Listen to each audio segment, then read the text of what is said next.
Greetings, I am Tom Earl. On this week's episode, we talk about authenticity, accountability, and have lots of laughs with my good friend, Sarah Ogdie. Check it out. It's all true. Woo!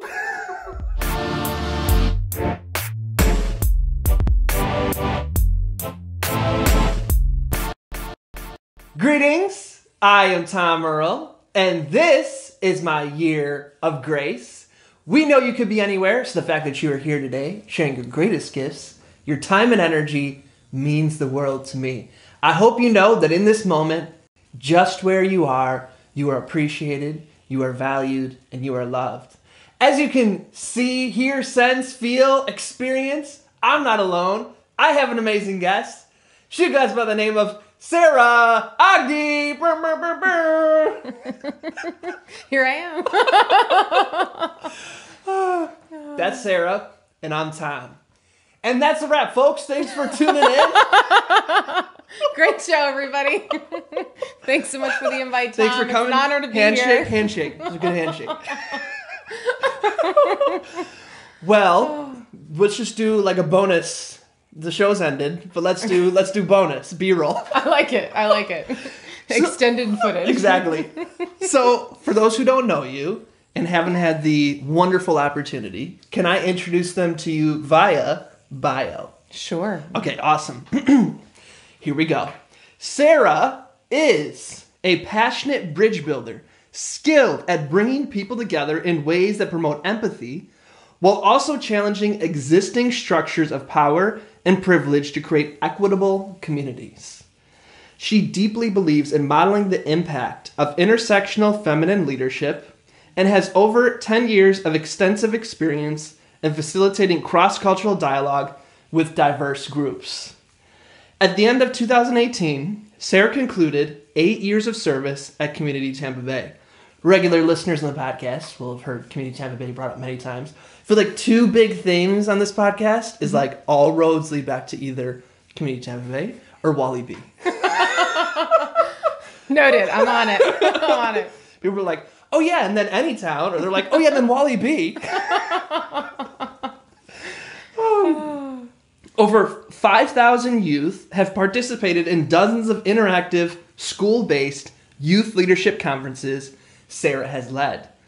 Over the course of 14 years, Sarah has served as a counselor, advisor, and co-director during more than 30 residential sessions of Community Tampa Bay's Anytown program. There it is. Hey! We have to have a bell on this. From now on, every podcast when they say Anytown, it's like some noise. She loves raising up the voices of youth to create community change. Sarah received birther. No. She did not start that movement. That was not her. Incorrect. That's a racist. Okay, back to the bio.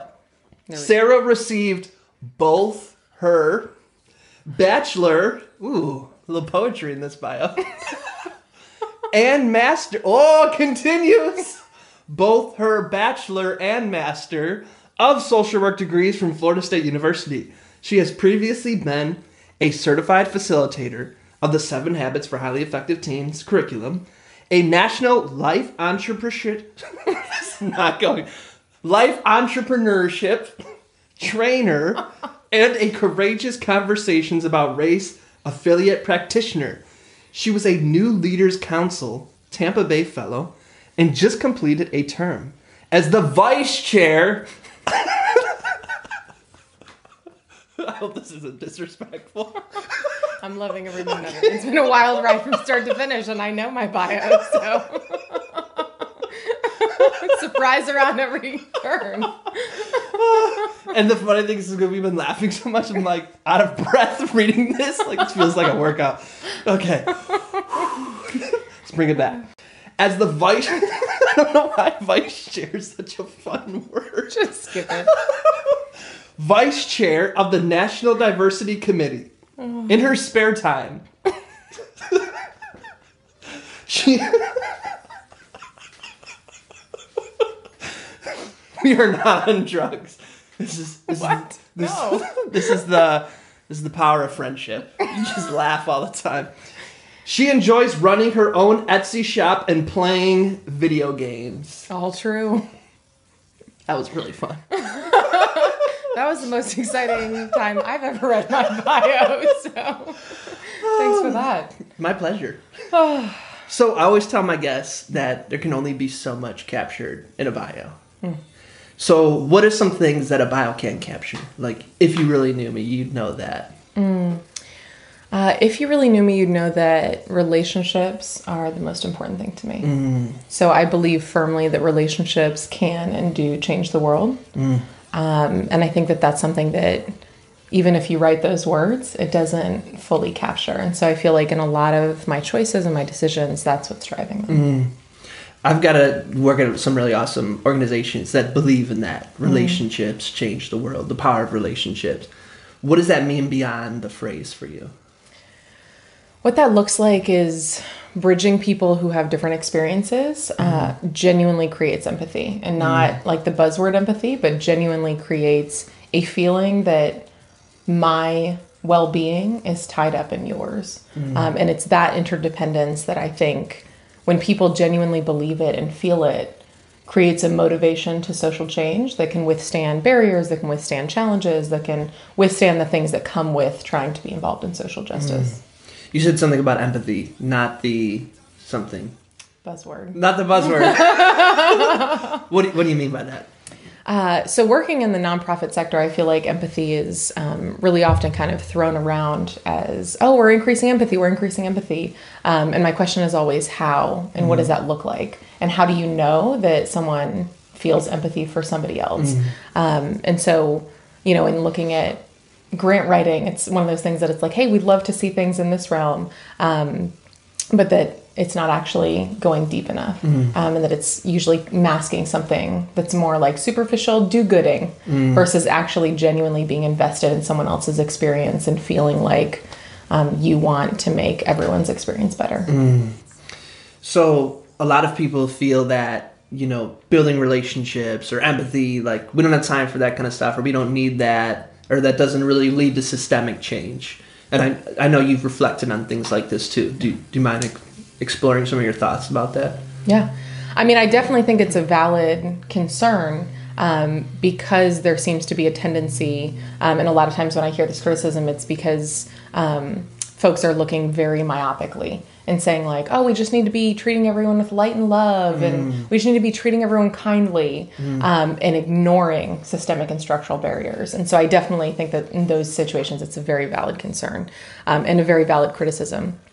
I think for me, we can do both, and we have to do both.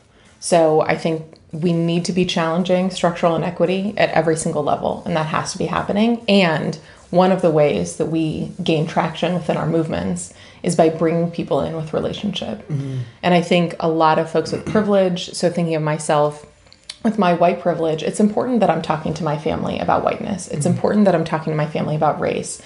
And my family will likely never show up to a protest. They will likely never individually be motivated to take a stand against structural inequity, and yet they can influence in their own circles of influence other people if we start having those conversations. And so I think there is power in both tracks. It's awesome. And what's myopathy?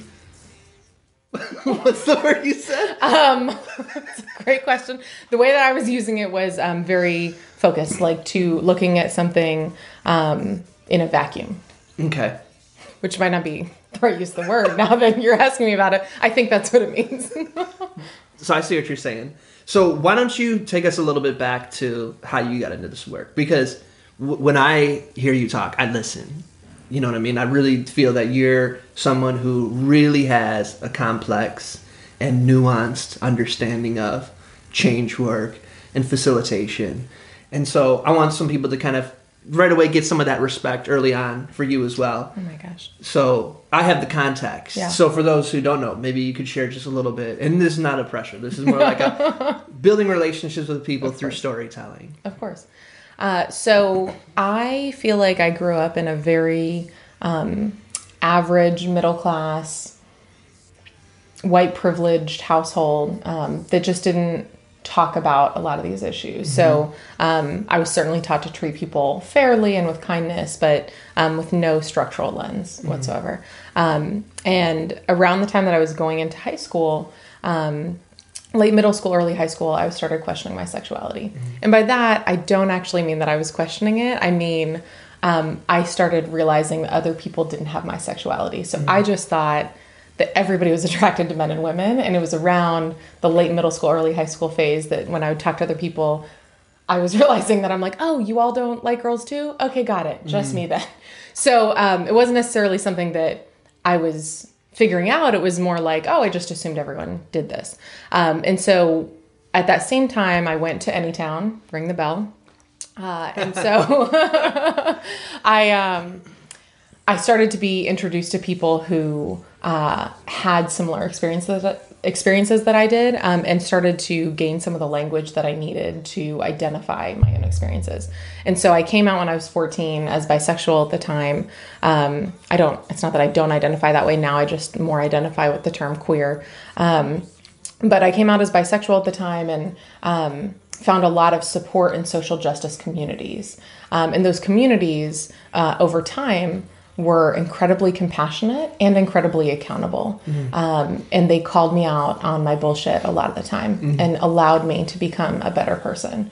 And so I feel like over the course of my work with Anytown, over the course of my work, with our Gay Straight Alliance, the Multicultural Committee, and the other things that I was involved in high school, I started to develop a passion for the work and started seeing, every time you learn something new, you add a new lens to your glasses. And so I just started seeing more and more of the inequity and of the judgment and of the prejudice and discrimination that was always there, but that I wasn't necessarily tuned into. And so by the time I went to college, I knew that I wanted to study social work. I knew that I wanted social justice to be a huge part of my life, and I haven't looked back since. But why social work? Why not, I don't know, like I did anthropology or, some sort of like history or sociology type lens or pathway?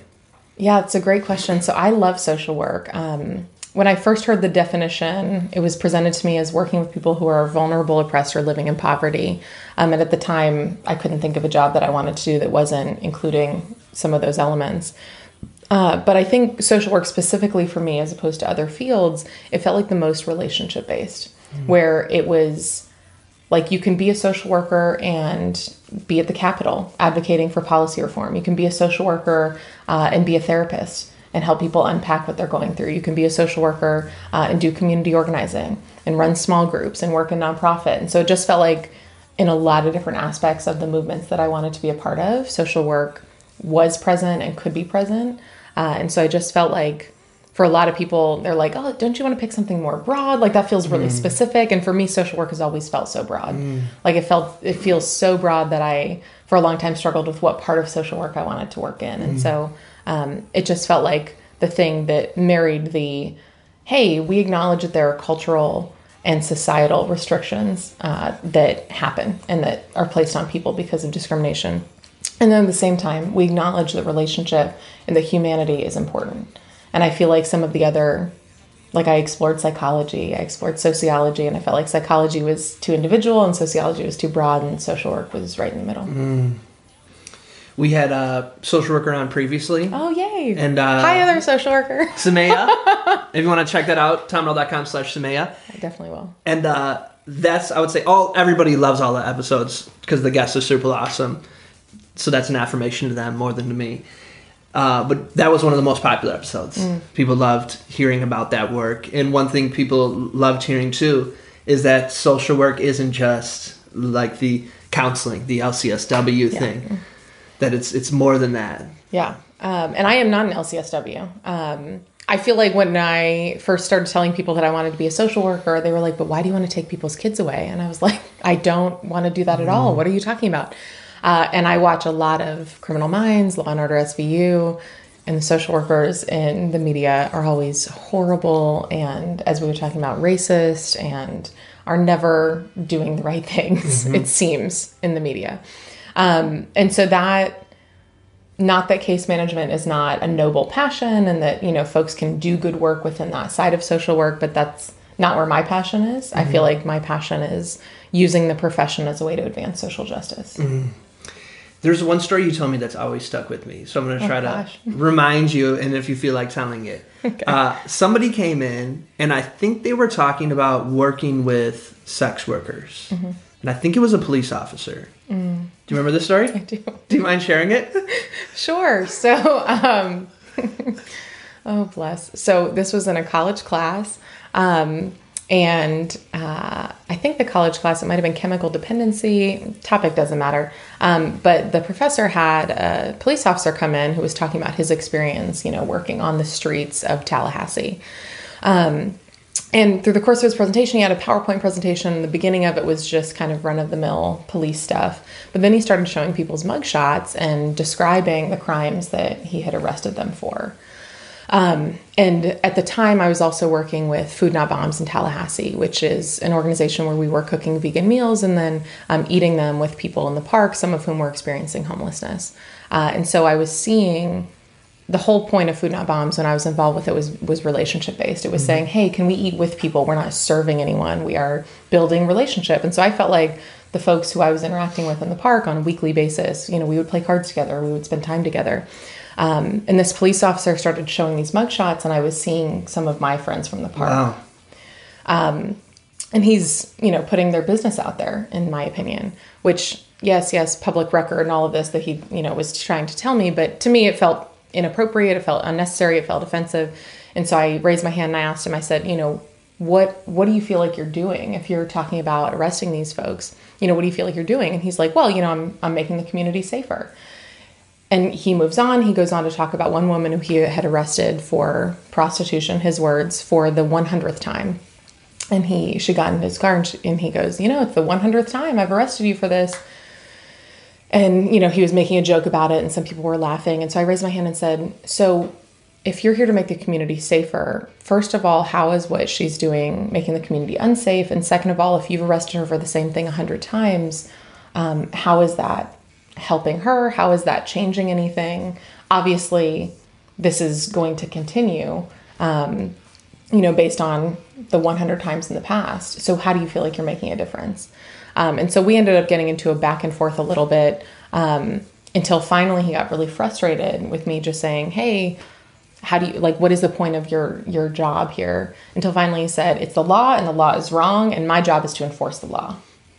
And for me to hear him say, when he was saying the law is wrong, he didn't mean the law itself is wrong. He meant the law indicates something that is wrong and his job was to enforce the law. And for me, I was just staggered. At the time, again, still being very entrenched in white supremacy, as we all still are. I feel like to hear a police officer literally say, no, at the end of the day, my job is to enforce the law, and that's the only thing that is important to me, felt really jarring, and it really helped illustrate a lot of the things that, of course, I knew about and I was hearing about from folks, and it stuck with me as, wow, that is not the work that I want to be doing. And that, it just illustrates the difference between, in my opinion, what is ethical and what is legal are oftentimes not necessarily sharing the same space in the Venn diagram. It was a transformative experience. And I remember one line you said that stuck with me is you said something like, the work we do is gray. It's not black and white. Absolutely. Because he was in a social work class, and he was sharing the law is black and white. It's either legal or it's not legal. It's either right or it's wrong.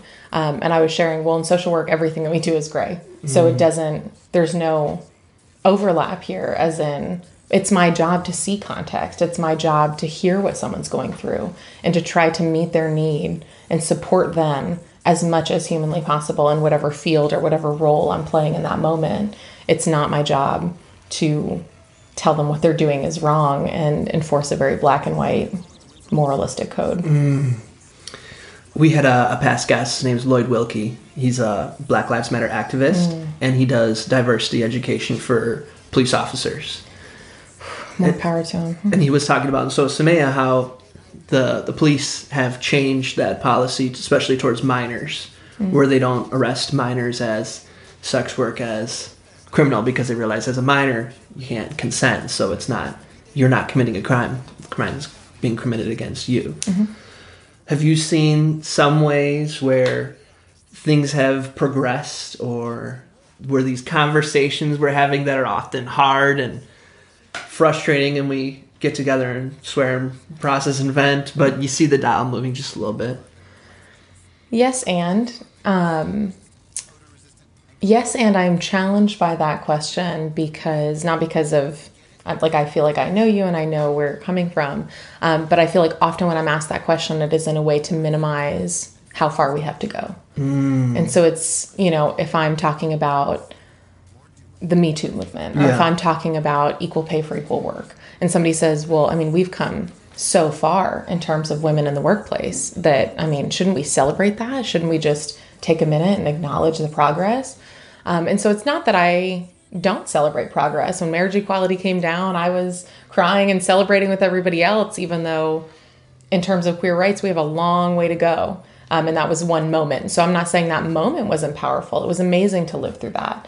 And at the same time, I think that argument is often used to say, we should be so grateful because you didn't have it as bad as you used to have it, versus saying, yeah, but that doesn't make it okay. That where we are now is still deeply inequitable. Like almost to like settle down. Exactly. Exactly. Like slavery's over. So what do we have to fight for anymore? And it's, I mean, obviously deeply ignorant. Post-racial Obama. Exactly.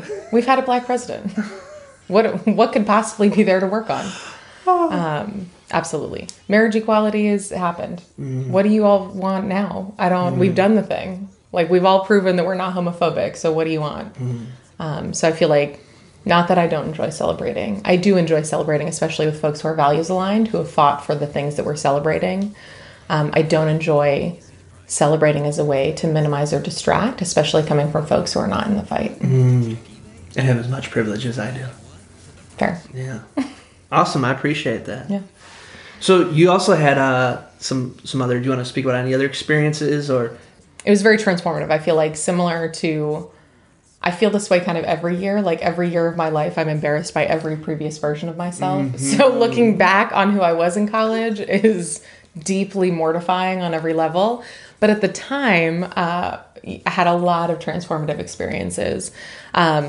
A lot of experiences around feminism and LGBTQ rights that deeply transformed who I was and how I started to see the world. And a lot of experiences with really radical feminists who now I would just say are feminists who are my friends. But at the time felt incredibly radical coming from the community that I was coming from.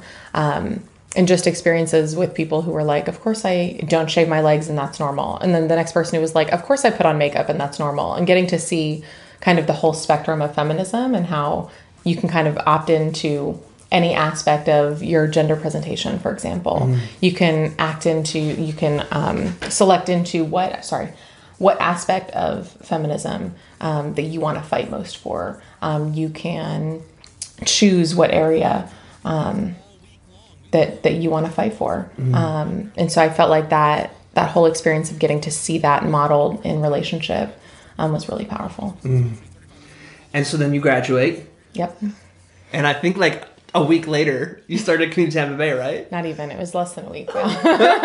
So I think I graduated one day, and then like maybe 3 days later, I started at Community Tampa Bay. Yeah, so it was a really quick transition, but it was great. And I started out doing direct service. I'm getting to work directly with young people, doing youth leadership conferences, facilitating at any town, and had a great time with that. I think some of my most transformative experiences over my 8 years and before, I was volunteering before, had to do with learning nonprofit politics. And learning that not everybody is in the movement for the same reasons, and not everybody is in the work for the same reasons, and learning how to navigate that and bridge that. And then over time, learning how to build a team. So how do you build a team, and how do you lead a team, and how do you support people who you manage, and how do you manage power dynamics in the office and identity in an office? And and I feel like that experience was transformative and powerful and important to me.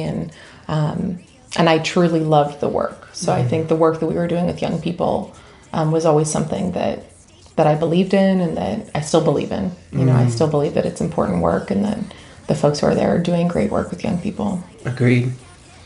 What are some of the stuff you were talking about in there? The running the team, the managing power dynamics, how do you affirm and hold a team accountable?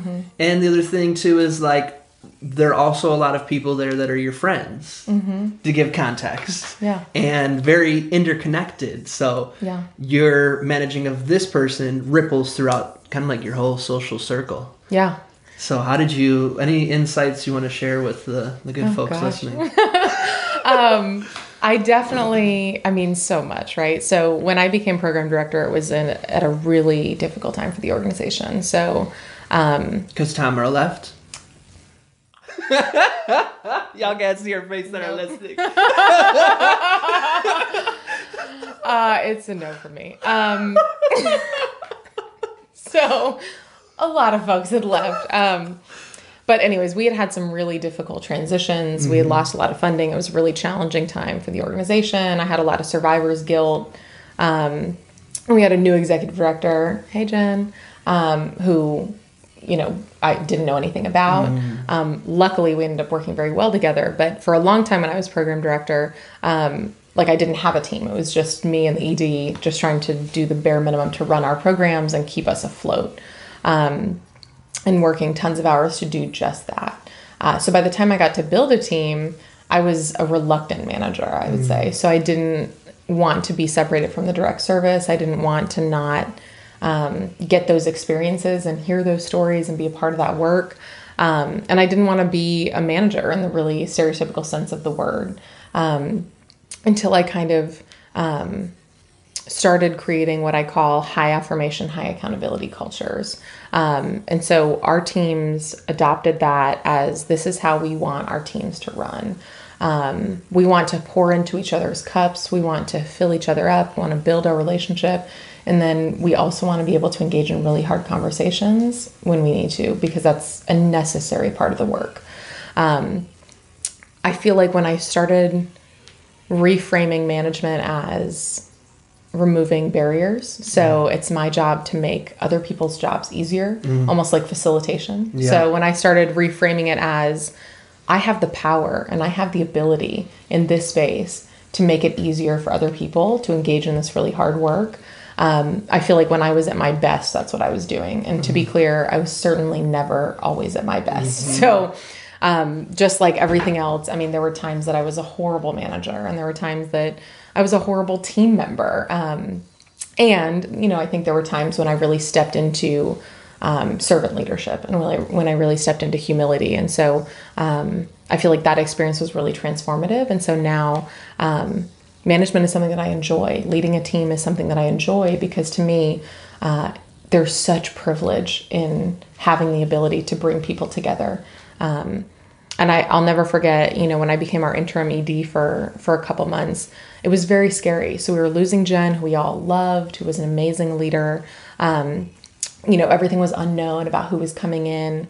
And there was some fear, among our team based on the fact that I wasn't always a great manager, and so it was a really challenging transition time. And that ended up being one of my favorite times with the organization. And it's because we really prioritized with each other our relationships. So we really made sure to check in and say, what do we need? Okay, do we need transparency? Let's invite that in. Okay, what do we need this week? Do we need to have lunch out this week? And we all just get out of the office because it's been a really heavy week. What do we need? And so really just checking in on that with the team was very cup filling and was a transformative experience for me. A lot of managers or executive the thing is, I'm leaving all that in. Y'all, it's very authentic. It's one of my top values. Executive leadership, a lot of times, especially in nonprofit world, you have such little resources that even the top people are still doing some form of direct work. Of course. And so they have very little time to actually do the management part. So it sounds like you really took that part of your job of actually managing very seriously. How did you make that happen? Did you work 300 hours a week? How did you make that happen and be able to make it a priority and then actually execute it? Yeah. Well, first of all, I mean, I have huge gratitude for my team, because when I did the opposite, when I prioritized like, oh, I just need to like put my nose down and grind and kind of let the management aspect of that fall off, they held me accountable. And they said, hey, we need something different. We don't like how you're showing up in this space, and we need a different style. And I feel deep gratitude for the courage that it takes to hold somebody in a position of power accountable like that. And so I feel like that kind of completely switched my mindset until I was like, okay, so it's not do my job and then when I have time manage. My job is to lead this team and then figure out the rest of the pieces. And so I will say, I mean, especially when I was interim, it did require a lot of long hours, and it's nothing that I would change, honestly. So certainly there were lots of things that I would rather have been doing, you know, than been at the office or doing paperwork or paying our bills or whatever the thing was at the time. But our entire team was very hardworking. And so first and foremost, I could never ask my team to do something that I wasn't willing to do. And then second of all, after realizing how powerful it was to prioritize our team, it made it so much more worth it to say, you know what, we're going to spend this time doing this today in the office. And if that means I stay late for a couple hours to make sure our lights stay on or to finish this grant, that's what I'm going to do. And again, was it sustainable in the long term? No. And it was definitely sustainable in the short term. And that's what needed to happen for that transition to happen smoothly. And I think in the long term, it's like you take that and you kind of dilute it so that it's like, okay, so to make it sustainable, we need to do the same things, just maybe either a little bit less often or that kind of a thing. I feel like for me, it was always really important. So I would have check-ins with my team once a week, every single week. And it was a standing date. And so some weeks we would have too much going on and we'd miss it. But most of the weeks we made those check-ins a priority, and that ended up making all of the rest of the work easier. Because when your staff feels valued, they're going to work incredibly hard. They're going to show up. They're there because the work is important, you know? So they believe in the work, and they're going to continue to do that work very, very well. I was very lucky that I had a really great, efficient team. And so it's important to invest. And in terms of efficiency, I think it's such a huge inefficiency when both the management and the team have to put energy into trying to guess where the other person is at or what they're thinking, what that really means. And so much creativity goes into figuring out or self-caring because you think they're mad at you and they're not. Yeah. So I think even on the business side, for those who are like, you know, like, I'm about the numbers, Tom. I don't care about that emotion stuff. Even about that voice. That was my number puncher. About the numbers, Tom. Got it. Okay. No, I agree. I mean, I think, so I feel like personally, I consider myself a very direct communicator. So for example, in my personal relationship with my partner, like I will ask for affirmation when I need it, and I don't feel any type of way about it. I'm like, okay, I need affirmation today. And to me, like that has made our relationship healthier. I never have to guess when he's upset about something. We talk about it. I never have to guess about how he feels about something. I literally just ask. And so I feel like that in the workplace is often frowned upon in different spaces or with different leaders. But I was lucky enough to have a team who also supported direct communication. And so we were really intentional about creating a culture where there wasn't passive aggressiveness and there wasn't, tiptoeing around on eggshells because you think somebody might be mad at you. It was very much the go-to phrase was if somebody's talking to you about somebody else, your response is, have you talked to them about this? And like that was something that was in our community agreements that we talked about. So again, I mean, we didn't always get it perfectly right. I'm not trying to paint this rosy picture of like we were the perfect office and we never had any problems, but I do feel like we were proactive about addressing our problems and that we were willing to sit in discomfort when we were straying from the things that we had agreed to. And I think for us, having those things written down gave us that point that we could direct back to and say, hey, we agreed that we were going to be an office who does this, and we're not doing that. And so I think that soft work, as I hear it called, or those, this is touchy-feely, like we don't have time to make community agreements, like we just have to get the work done. For us, it made our later conversations much more efficient because we had a reference point. And I think that really helped us to then be able to be efficient and then turn and get the work done when the season was high. I'm with you on that. And just to bring in another perspective for any skeptics out there, Ray Dalio manages, I think, the biggest hedge fund in the world, manages billions of dollars in people's assets. So this is going to hit a lot of people's values. Like, yeah, that's me.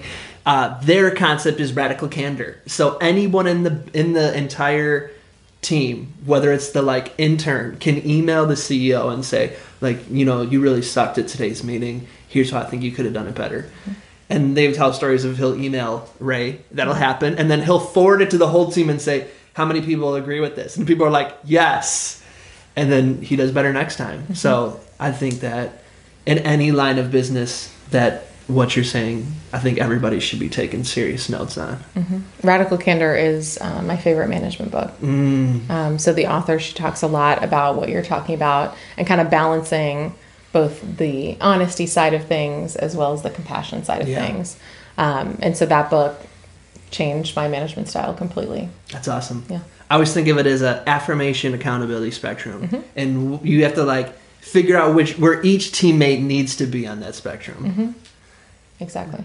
And so let's tell a couple stories about, because Tom, on that spectrum. So for those of you who don't know, we used to work together. Yeah. And she was my pseudo supervisor. She was never really my supervisor. Yes, I was not your supervisor. I was your peer who had a lot of thoughts and opinions about your working style. But you were still in the hierarchy higher up than I was. That's fair. You had more experience, and I really need direct communication when I'm being a hooligan. And so you gave me that. Sometimes you'd be like, leave and shut the door. I'd be like, that's what I needed. So to be clear, as we've discussed, I'm not always proud of the person who I was when Tom and I worked together, as he is not of the person who he was. However, we had a lot of great conversations about accountability. Of course, I'm saying all these things with love. Of course. The smoothies, the barefoot, 100%. Are there any stories that come to mind that you want to share? I know folks listening would love a story if you have one. Well, one of the ones that you actually reminded me of this that I forgot about. So we used to go on walks as an office. You know, just like, so we had an office in a very beautiful... Right for the Achilles heel on this story. Right in the most beautiful part of the city. And we go on walks. And Tom and his young male... Fruitarian life. So he already was barefoot all the time in the office, which I'm not anti that, certainly, across the board. But we had an office where that was not always socially acceptable. And so when we would go on walks, he would also take off his shirt. And so he'd either be just in his tank or no shirt at all. And I would be like, oh my God, Tom, put on a shirt. He'd be like, what? Oh man. And so that was one of many occasions when I attempted to hold him accountable, and it may or may not have worked. Another time he was supposed to be on a conference call. And it was like an intimate webinar conference call, so like they would call you by name, like it was a very small call. And at the time, Tom was a fruitarian, so he was constantly making banana and water smoothies. So constantly in the office, you'd just hear, and like you know that he's blending in the kitchen. And so one point on this conference call, the person calls him out and says, Tom, what do you think about that? Or something similar. Tom, are you there? You just hear in the background because he has left the room, left the conference call, and is blending bananas in the kitchen. This doesn't apply to me. It doesn't apply to me. Oh, which is, of course, night and day from who Tom is now. And sometimes I'm taken aback by the level of professionalism that happens because Tom has made such great strides and is now an incredible professional. But just like many stories looking back on our past selves, you know, we were all a wreck. I couldn't fall asleep. I was thinking of that one. I'm like, what was I thinking? And I was so oblivious. I was like, why didn't anybody say something? And you were like, we did. And I just don't even remember. Oh, bless. I just think my fruitarianness made me like feel like and my whiteness. I was like, a different set of rules apply to me. I don't have to wear shoes.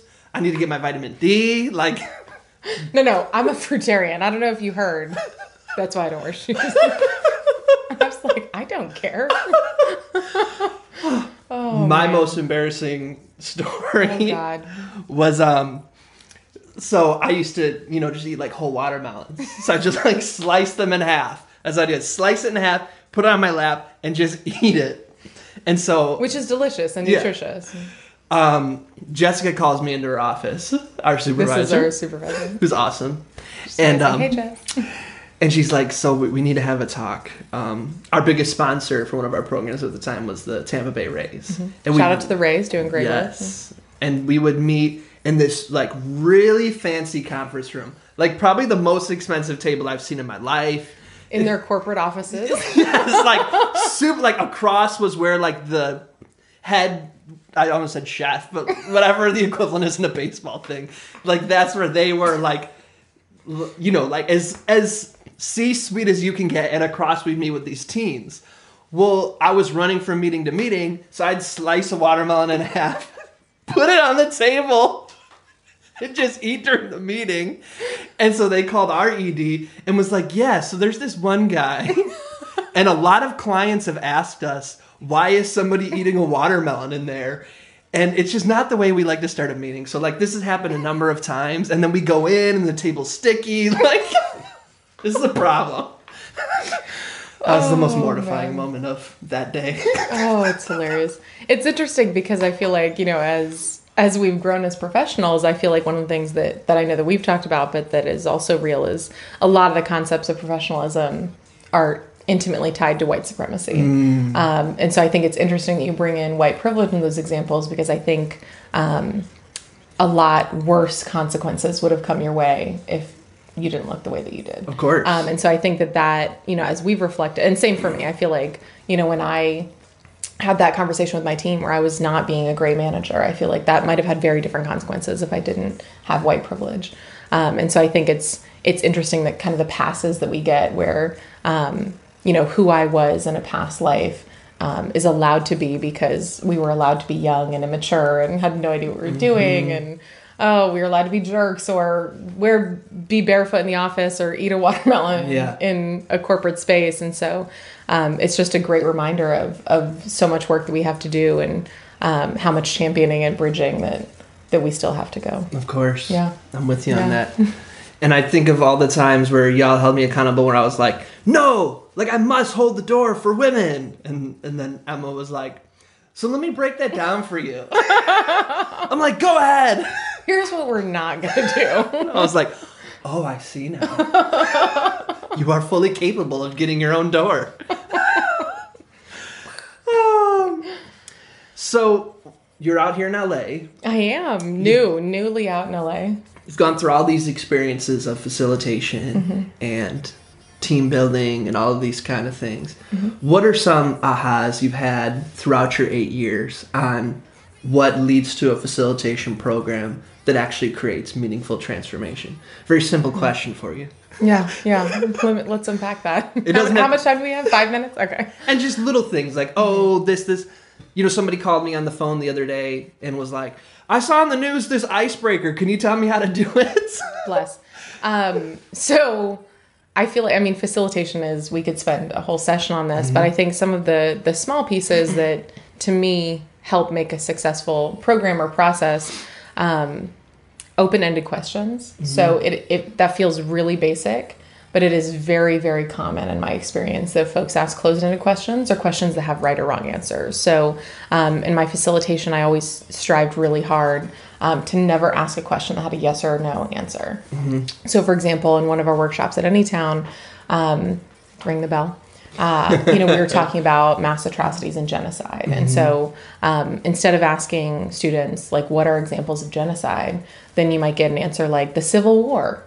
And so then you're in this situation where you're like, okay, that's not an example of genocide, but I don't want to discourage students from answering, but I want to affirm their participation, but also say that's wrong. So instead saying things like, what do you think of when you hear of genocide? And then regardless of kind of what comes up in that space, it's always going to be a right answer because it's that person's experience. And so I think things like that, like tweaking right or wrong answers, yes or no questions to really be about people's truth and experience, feels like it goes a long way.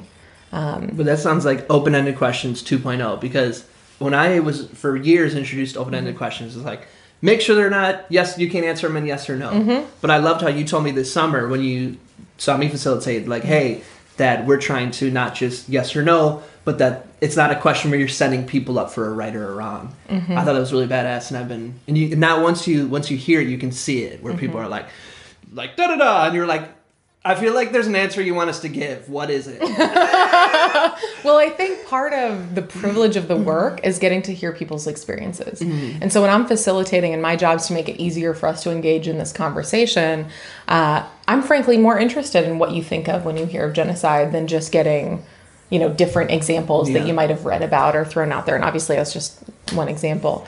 But I think it gives us more insight into where people are coming from, and that obviously leads to a better session overall. But I think that if I could pick one thing that facilitators, like when I'm in a session, like that I feel like, oh, like this would make a big difference. And then other things, certainly affirming. Like I feel like you can always affirm folks for participating, especially young people. I've had folks share really asinine things with me, if they're saying something that's explicitly racist or homophobic or sexist, and still finding a way to say, wow, that sounds like it was really hard for you, or thank you for sharing that experience, and then challenging the bias, because it helps people not immediately feel defensive. If you're like, wow, it sounds like it was really challenging. Why might you think that person have reacted in that way? Or what were you thinking that they were going through? So getting can help them facilitate that. I interrupted you. I apologize. Getting them to arrive at their own conclusions rather than being like, get to this conclusion. Yes. Yeah. 100%. 100%. So one thing that I find is, especially when we work through privilege, we've brought up privilege, and in this sense, we don't mean like it's a joy privilege. Like privilege is like I get an advantage systemically and interpersonally. So how do we, when you get to that moment of resistance or denial or what I think actually happens is shame. How have you found ways to move people through that? Once again, a very easy question. Yeah.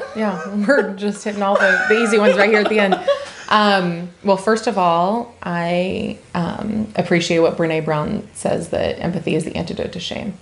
So I think finding something, if I'm a white person talking to another white person, finding something in their experience that I can relate to or reference, to say, like maybe putting myself on the same space. Like I know that I have also very unintentionally interrupted a lot of people of color in my life. So I'm not bringing this to you because I haven't experienced it. I'm bringing it to you because somebody brought it to me and said, hey, stop doing that. And I want to give that gift to you as well. But kind of using yourself as the example to say, hey, I've struggled with this too, or I've done this before too, can go a long way.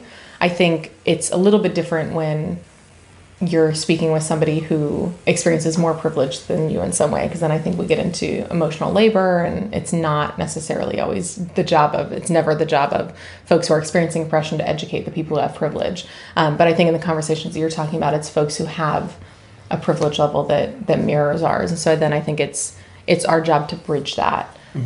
Certainly there are times when we have to take a hard line, and say that language is not acceptable to use here. And I feel like as much as possible, I find it more effective for me personally when I'm building bridges to share why and what personally that means to me. So when I hear you say that, I think of my partner, I think of my friends, I think of my family, I think of who this is impacting, and this is how that word makes me feel.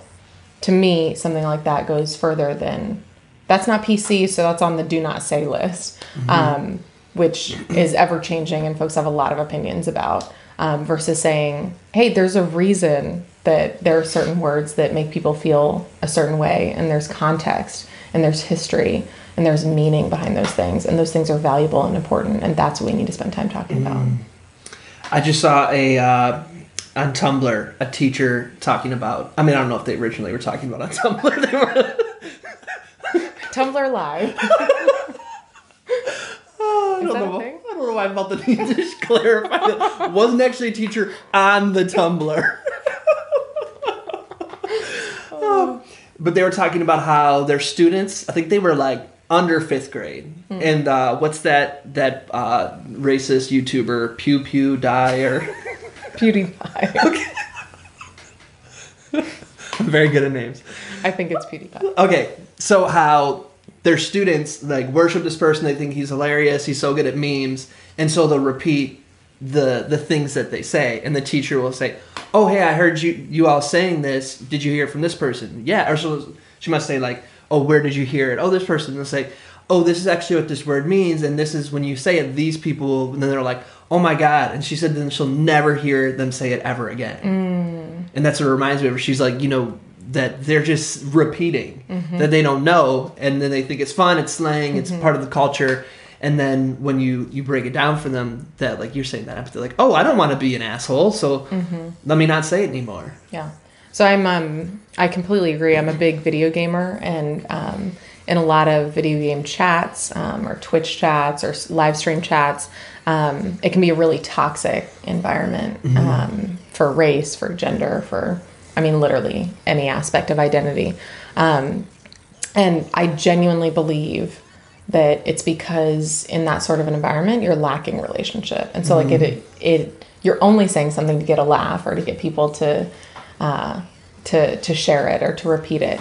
And so I think it requires, again, that relationship, that intervention, for lack of a better word, of somebody saying, hey, it feels like you might be missing this gap in information, or you might be missing this personal connection to how this hurts people, you know, when it's anonymous and funny.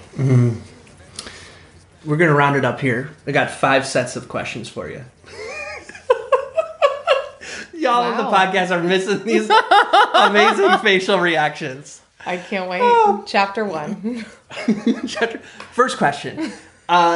So you've highlighted one theme is you're really excellent at receiving constructive feedback. I strive to be. I think you're really good at it. Thank you. You don't, like, eventually, however long, you know, your process is, you arrive at accountability.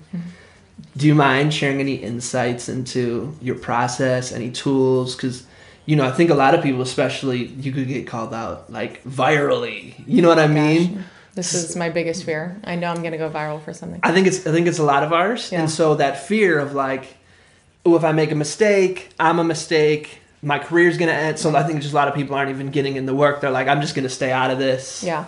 No, I think that's a really great point. I think, first of all, be scared and do it anyways.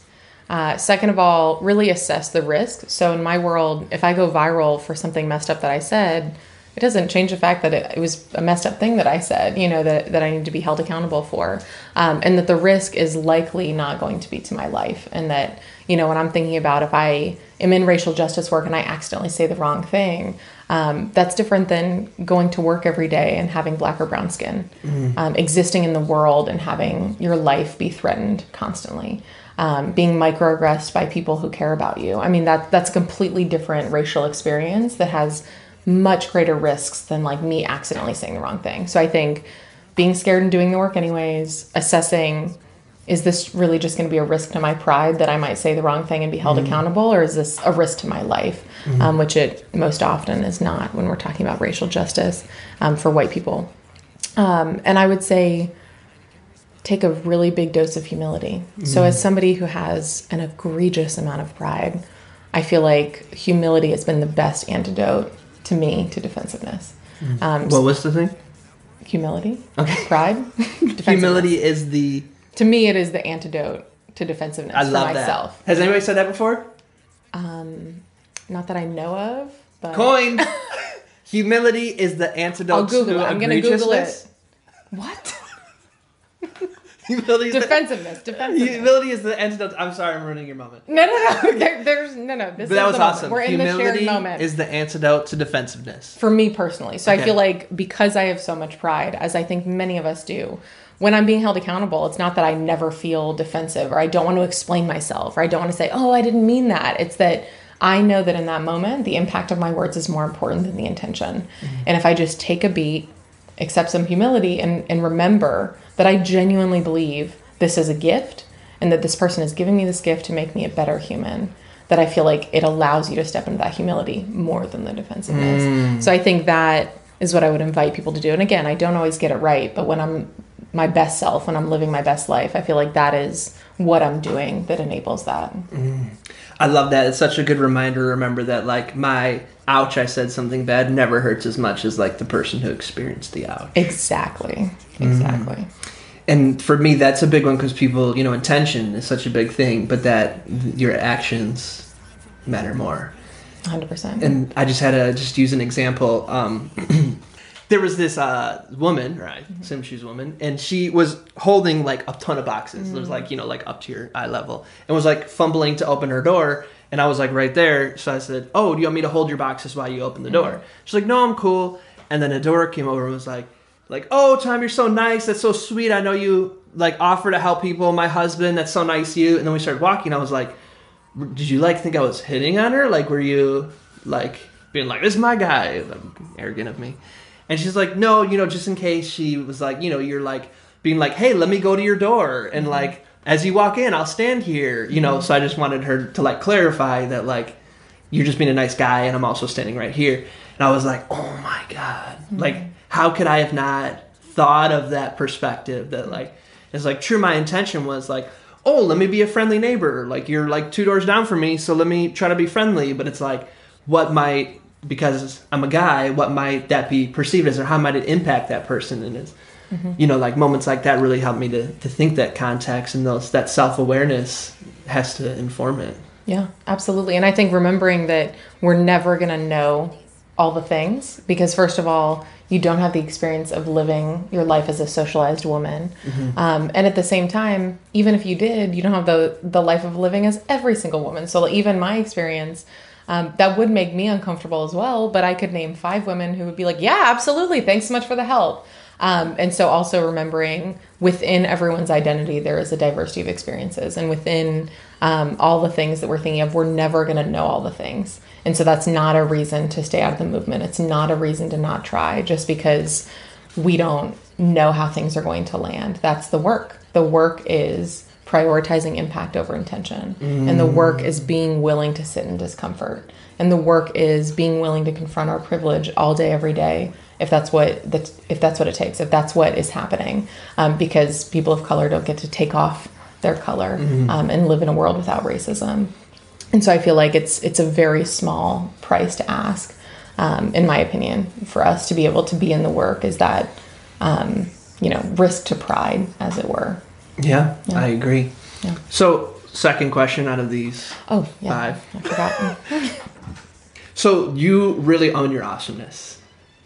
And you're, like you said, you're a direct communicator and you're unapologetic of a lot of things that society tells women they shouldn't be involved in. Like, you really advocate for women to play video games and those kind of things. So for people who are listening or who know you and have always admired that about you, do you have anything you want to speak to on your path or any advice or?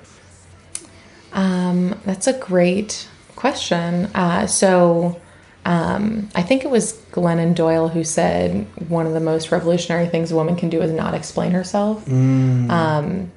And so I think it's really powerful to do social experiments like that, to say, hey, can I go a week and just give answers without feeling like I have to qualify them? Or, another challenge somebody issued me is don't move out of the way. If you're walking on the sidewalk and a man is walking towards you, don't move out of the way. And the amount of times that men will physically run into you because they expect you to move out of the way is staggering.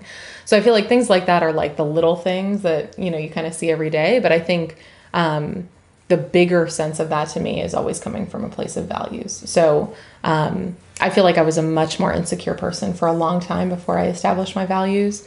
And when I actually did the work to figure out that authenticity was really important to me, the interdependence is really important to me, the being bold is really important to me, then it allowed me to kind of circle back to those things when things got hard. When I was like, okay, what do I do in this scenario? Do I want to play video games? I do want to play video games. So that's what's authentic to me in this moment, and I'm going to do it. Do I want to sit silently in this meeting and let this man talk over me? I don't want to do that. That's not authentic. And so I'm going to be bold in this moment and share my truth. And so I think for me, it is very much related to being a feminine presenting woman. And I think that that's a huge aspect of my identity. And I think for folks who are either feminine presenting, femmes, women, women identified folks, I feel like all of that socialization that goes into keeping us smaller is something that on a societal level pisses me off, and on an interpersonal level challenges me. And so I think to me, it's both related to not moving off the sidewalk, as well as making sure that I'm creating a legacy that I'm proud of. I think you are. Thank you. Yeah. Appreciate it. The one where you talked about in a meeting not saying anything. Just want to shout out to folks to check out Bozeman St. John, Badass Bose's interview on Lovey Ajayi's Ransom Randomness. She really talks about how she's tried to scrutinize everything she would say so it'd be perfect, because she's mostly in meetings with these white guys, and so she wouldn't say anything. And so for years her feedback that she got was she doesn't contribute to the team, she doesn't share any ideas, she's quiet, and she's like, I had all these ideas but I just wouldn't say them. And so it's really an awesome insight to hear somebody who's so successful and such a revolutionary trailblazer in the corporate world to share her journey. So if anybody's connecting on what she said like I did, I recommend you check out that interview. Yeah. And Lovey's great too. Yeah. And Nigerian. And we rep green, white, green heart at this house. I love it. So you were talking about being authentic. The authentic type. So a really awesome brand that does really awesome stuff in terms of... This is a glowing advertisement. Thank you. So I think what you're trying to say is I have an Etsy shop.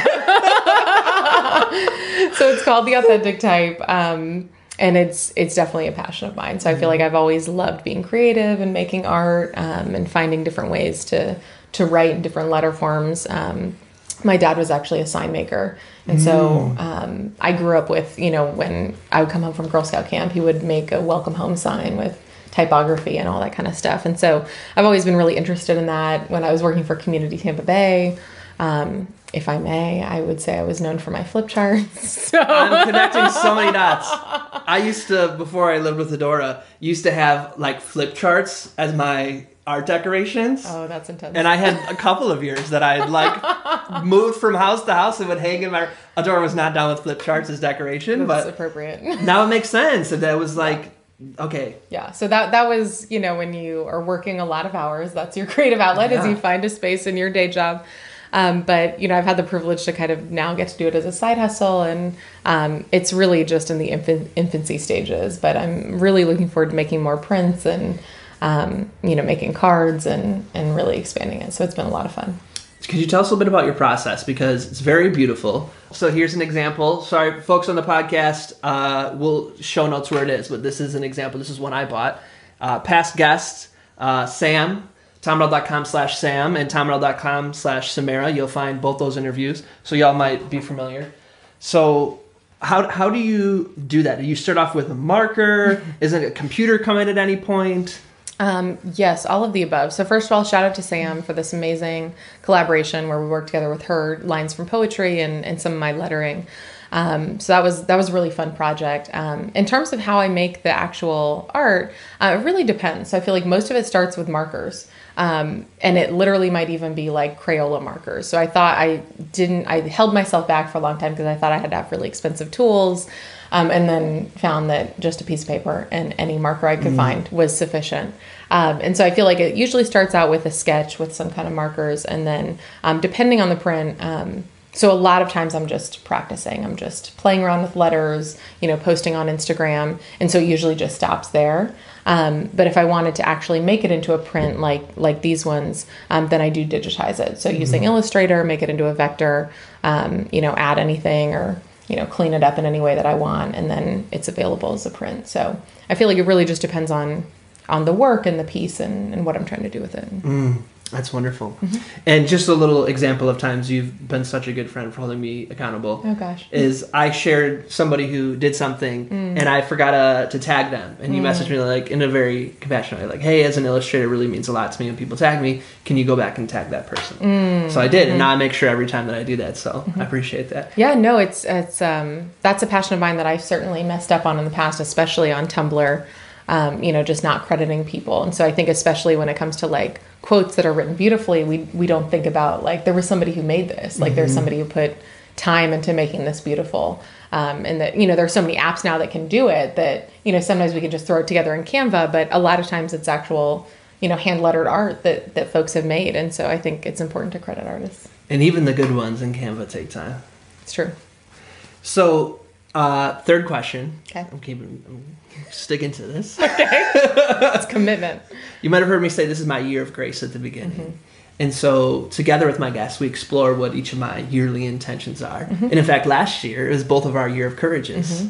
It's awesome. Yeah. So what does grace mean to you? I love this question. Grace to me means permission and space and forgiveness. That's what it means to me. I feel like for a long time it didn't mean anything to me, and the word didn't have meaning for me. And at this stage of my life, it means a lot, and I don't feel like I could do anything without grace. Do you mind elaborating? This is part of the same question. So for me, I'm a recovering perfectionist who has had to and continues to interrupt a lot of all or nothing thinking. So like, well, if I'm not going to do it perfectly, then why even start? This sort of a thing, as opposed to like, just do it before you're ready, which is kind of where I'm at now. And so I think grace is a huge part of that. So grace is a part of progress, not perfection. Grace is a part of, start now and take a baby step, and don't expect to be an expert, and don't expect to see the entire process today, day one. And grace is also a part of, like we were talking about with social justice, knowing that I'm going to mess up, knowing that I'm not going to get everything right, and not allowing that be a barrier to doing the hard work. And knowing that I've received so much grace. I've received so much grace from the people in my life, from people who I have hurt, from people who have been the ones to witness me not living and standing in my truth and in my values, for the people who've brought that to me and said, hey, I couldn't help but notice that you're messing up, and I don't want you to mess up anymore. It's hurting me. It's hurting people around us. I feel like there's so much grace in that. And for the folks who've been willing to stand with me throughout the journey, I feel like there's just so much grace. So I feel like it's both something that I've received a lot of, that I feel passionately about giving to other people, and to allow them the space to learn and forgive and move forward, and as well, just in my personal life. It's powerful. I appreciate that. Yeah. So where can folks reach out to you to tell you how awesome you are, how much they appreciate you, to actually get to see your art and to possibly purchase it? Yeah. So on Etsy, it's just The Authentic Type, all one word, no spaces. And you can also find me on Instagram at The Authentic Type. And so that's going to be the easiest way to get in touch. That's awesome. Such a great name. Thanks. Where did it come from? So, for those of you just listening, that was a shrug question, hand gesture.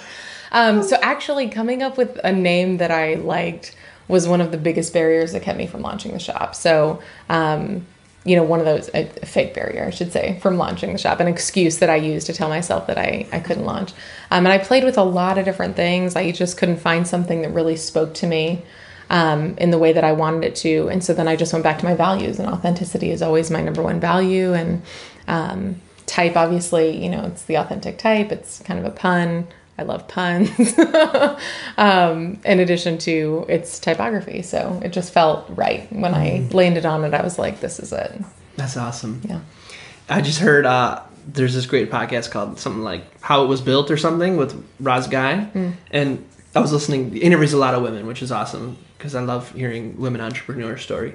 So he interviewed the two women who started Soul Cycle. And she was saying how the name was started. They were tossing around all these kind of names. And one time her husband got out of the shower. Was like, how about Soul Cycle? Wow. And it's like, what else would you call it? Same thing with Authentic Type. I'm like, it's such a perfect name that sometimes you just wonder where these things come from because they're so perfect. You know what I mean? Yeah. I feel like a lot of the lettering artists that I follow, I was like, oh, it's such a good name. Or I'm like, oh, I love this person's work and their name goes with it. And so I really wanted to find that for myself. So such an awesome play on words too. Yeah. What do they call that? Something? Not a double entendre? I call it a pun, but that's probably incorrect. There's like a word when the one word means two things. I believe you. You're usually my go-to person for this. Also, Sarah has edited. When I first started working at a place. Oh, goodness. You do a really good job of making fun of my old emails. Listen. So Tom Earl misspelled the word Anytown in the subject of an email twice. Just to be clear, ring the bell. That was the name of the program. Spelled exactly as it sounds. So in general, I do believe that correcting grammar and spelling is wrapped up in white supremacy. So I believe in that. And you have to spell the name of our program right. And those two things I felt like could coexist. Yes. Or you always laugh when I said something like, hello, I am Tom Earl. Oh, man. That's interesting. So I have been able to get away with being such a horrible speller and grammar person because I'm a white guy, and so people aren't going to like hold it against me. I mean, I definitely think that's part of it. I also think the construct where we have to speak in proper English, okay, gotcha. I feel like is also tied up in white supremacy. So okay. I think communication can be effective in a lot of different ways, even if it doesn't follow grammar rules. And I think often grammar and spelling and these sorts of constructs are used to silence people saying really good things and discredit them. So yes, exactly what you're saying. And I think we use it to police people's language, and I'm using that word very intentionally, to police people's language, to discredit their message because it's not the way that we as white people have been trained to hear it. And so I think there are a lot of different angles to that, but that's one of them. It's been such an awesome opportunity.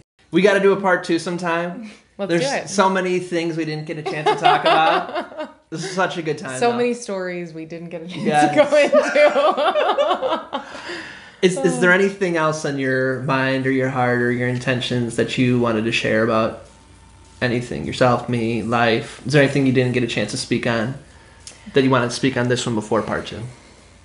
No, I feel like we covered it. I think we did a good job. Okay, awesome.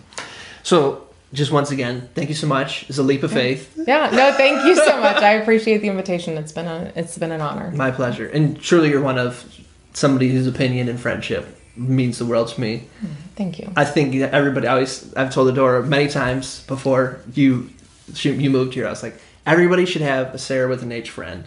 Especially someone like me, because you're like, Tom, no matter what happens to you in this world, I'll always be the friend who keeps you humble. It's true. It's true. I'm committed to that. And vice versa. I'm committed. It really means a lot to me. Of course. So I always know that I can run something by you and you'll give it to me, you know. Good. I'm glad to hear that. And when I moved to LA, it was great to know that we had a person already here who could give us the lay of the land and keep it real. So. Of course. I think a day after you got here, you went to our wedding, right? I did. It was a great way to meet people. It was fun. Yeah, it was great. And I got to show you, because like y'all almost got backstage when you first got there. There's like pictures of me and John. Mm-hmm. It's true. Yeah, like so that it was just when they were taking pictures of like just the groom and just the bride. There's also pictures of like just me and John, because I was like, whoa, hey. We were going to the bathroom. We accidentally kind of happened into the wedding party. No big deal. It's fine. Oh, it's awesome. So show notes, folks, tomroll.com/Sarah. Does this happen all the time, or is it just on this show? No, it happens a lot. Okay, all right, fair. This is why I practice my poetry. Okay. I love it. Keep it real. tomroll.com/Sarah. You might have heard that there is an H in Sarah. tomroll.com/Sarah. It does have an H, Sarah with an H, but that is not all in the show, the thing. It's just tomroll.com/SARAH. Awesome. Nailed it. Really good at this part. Here's our closing ritual. Okay. What would you I was thinking of when I was like, here's our opening ritual. I'm ready. Then I started to laugh. Okay, I got this. Here's how we like to end. I'd like for you to have the last thought. Oh, goodness. I used to say I'd like for you to have the last word, but I'm going to be honest. I'm going to say goodbye to folks, and that'll be the last word, so it feels disingenuous. But I'd like for you to have the last thought. Okay. So what is your invitation to folks listening? To be, to do, to consider, to go for? What is your invitation? My invitation is to live life boldly, authentically, interdependently, and full of love. I appreciate that. Thank you. Thank you. Mm-hmm. And to all those listening and watching, as always, we're wishing you peace and blessings. Thank you. One more thing. I'd love to continue the conversation. Feel free to join me at tomearl.com/join. Subscribe below, or let's connect on social media. Tom Earl Artist. Thanks again for watching.